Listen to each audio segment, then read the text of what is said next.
Hi everybody, it is me, Tiki, and I wanted to come back 10 years later, right? Just about 10 years later to give you a update on the girls. So if you were here way back in 2014, or I guess it would have been 2013 to 2014, then you were here during my implant journey. And so let's just give you a recap really quickly. So, about 10 years ago, about when I was in my mid 30s, I decided that I wanted to go ahead and get a breast restoration. And so now I did not have any type of breast cancer or anything like that. But what I did have was a really bad form of amastia. So I ended up having my second child in my mid 30s and breastfeeding, and so that caused a massive inflation and deflation. And so what happened is, just like a saggy balloon, there was all of this loose skin and nothing to fill it up. So bad, in fact, that my nipple had basically inverted itself and laid upon my skin, which had really caused me to have some skin irritation problems. It was very uncomfortable, and it actually did cause me to have some really bad self-consciousness about myself being undressed and things. And I was married at the time, so yeah, that did cause kind of a rift in our marriage. I didn't feel really comfortable getting naked in front of him, and I didn't feel really comfortable sexually. It was just, I couldn't get myself out of my head, basically. And so I made the decision, after I had made the decision that I wasn't going to have any more kids, to go and get a breast restoration. And so I shopped around, and I found Dr. Tanasia at My New Look. Is it New Look? I think New Look Cosmetic Surgery. And I went in and I consulted with him, and he gave me a free consultation, and he was really great about talking to me about, like, and screening me to find out where my head was at, what I really wanted, and how that would work best for me, my body, and like, a very long lasting happy result. And so what we finally decided on was, because he even wanted me to go a little smaller, but I decided to go, we dropped, right? I wanted to go I wanted to go 450. He wanted me to go like maybe 350. And so I'll tell you what we ended up with in the end. And so, yeah, I guess we're there now. So he wanted me to go to 350 because of the fact that I didn't have very much breast tissue. I was very thin, and he just thought it would give it a more natural appeal. For me, I wanted to go with overfilled 400s to 450, and that was because I felt like even if I dropped and fluffed, it would still give me that kind of fullness that I was looking for. And so here's what we ended up doing. I ended up going with a 400 cc rounded under the muscle. So it's 400 cc, oh excuse me, 400 cc's of saline overfilled to 450. Okay, so it's a 400 implant overfilled to 450. Okay, and it's a rounded, so it has this shape. Okay, as opposed to the teardrops. So there's teardrops that have kind of more of a sloped type of shape. Mine's is under the muscle as opposed to on top of the muscle. And so yeah, let's talk about the recovery process, because I didn't do any recording through that process. So when I came home, of course, so you have to have someone transport you home. You can't just go to get your breast done and then think you're going to just jump up and leave. So you have to have someone drop you off. You have to have someone leave when they take you home, because you can't leave your vehicle there in the lot either.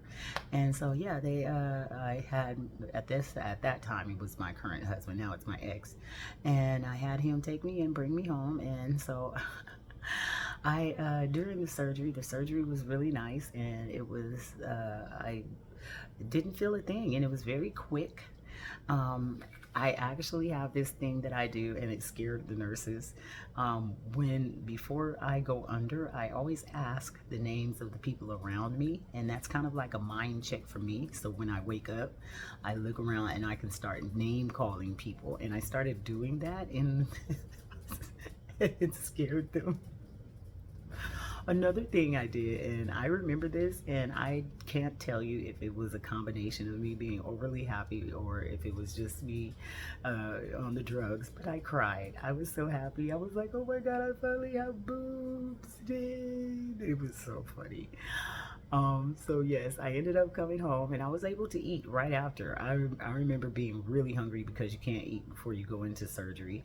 And so I was really hungry. And so yeah, I ate immediately, went to Wendy's, chowed down, got my medication. You know, you get your pain meds, and I got my pain medication and slept. Um, and the pain was more like if, and I've heard a lot of people describe this, if you have done a lot of powerlifting or push-ups and or anything that you rowing or anything where you're doing a lot of chest and pectoral type of activity. And so that's what it feels like. Or you can say it feels like someone has pummeled you in your chest, and that's the way it's going to feel for the next few weeks. Now the pain will subside, but it's still going to feel very sore and tense right there. And so it does take at least 3 months or so, kind of about 3 months, depending on how thin you are, for your boobs to drop and fluff into this position here where they are just naturally sloped down on your body. Okay, then um, subsequent years, when, so as a woman, of course, we're going to fluctuate in weight. So you're going to gain weight, lose weight, gain weight, lose weight. As that happens, your breasts are literally going to start to actually position themselves in regularly the way that they are supposed to. Also, having good bras. Okay, so this is Victoria's Secret. I have Vicky's bras and I keep Vicky's bras. Okay, and you see they keep my girls looking well. So please make the investment of buying the more expensive bras. You've made the investment in your breast implants, make the investment of keeping them in good bras. Don't be so quick to be braless, because remember, gravity is a and for some of us, that's how we got there in the first place. Okay, so yeah, keep yourselves a nice sports bra or a regular bra. During your first year, you're going to be just wanting to wear a sports bra. You're not going to want to wear anything that's going to be really constricting and tight around your breast, or like, you know. And you also want to make sure that that sports bra is pushing your boobs into their natural shape and not allowing the implant to kind of slip out of the pocket. So yeah, it's a good thing to have some sports bras on handy, but it's also good to have some nice, well fitted regular bras. Go to Victoria's Secret. I don't know why people play with them. Go to Victoria's Secret. They will actually size you up and tell you the right bra. And as a matter of fact, that's another thing. So when I came out of surgery, I was a 32 double D. Okay, I went in, I was a 32A double A, excuse me. I was a 32 double A, and then when I came out, I was 32 double D. Okay, so that's what 400 cc's of saline solution overfilled to 450 took me from a double A to a double D. Now, just since I recently went in and post-pandemic, I went in there and I had gained some weight, but I didn't think I had gained weight up at the top. But yes, I did realize that my bras weren't fitting the way that they were supposed to, and I kept getting this thing where my boob would kind of pop out of the bra. And so I knew it was time to go and get new bras. And so yes, I went and got resized, and I am now a 34C. So she was just saying that's a sister size to a 34 double D. Okay, so but what I did find is, yes, I like the C cup better. My girls fit in there a lot better, and yeah, it's just more comfortable. Some things I would definitely mention is that you want to, even now to this day, I do find that I keep massaging myself from periodic time to time. Mammograms, I just got my most recent mammogram, and they're not difficult to do. They just pull you out and squeeze you under.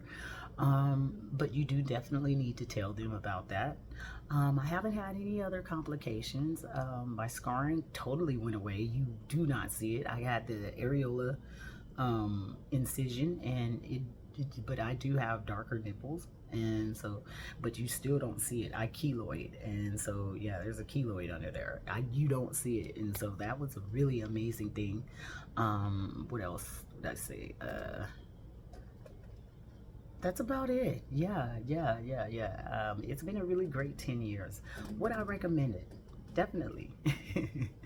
Would I recommend saline over the silicone? I believe so, because I still say that if there's anything that happens to it, I would much rather it be saline and the saline water be introduced into my body and I can just flush it out naturally, as opposed to them having to go back in and look for the silicone that has drifted off.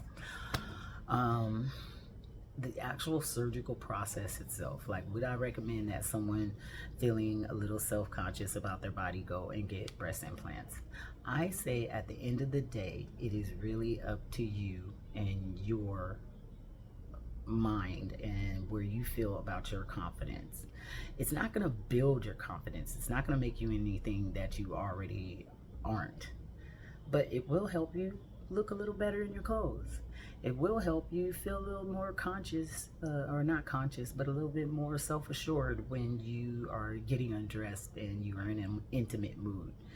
Um, it will put at ease a certain type of thing that you have going. Like for me, I was always thinking about it, and so if I never got it done, then I would have never stopped thinking about it. But don't do it if you're doing it for a relationship. Like, oh, my husband wants me to have a better body. Don't do it if you're doing it for a job. I'm a model and I want to look sexier. Don't do it for anybody but yourself. But just make sure you know why you're doing it in the end. All right, well, this has been my breast implant update. I hope you guys are out there having a wonderful time and a wonderful day. And I hope that this updates you on 10 years of bubbly booby fun. Bye.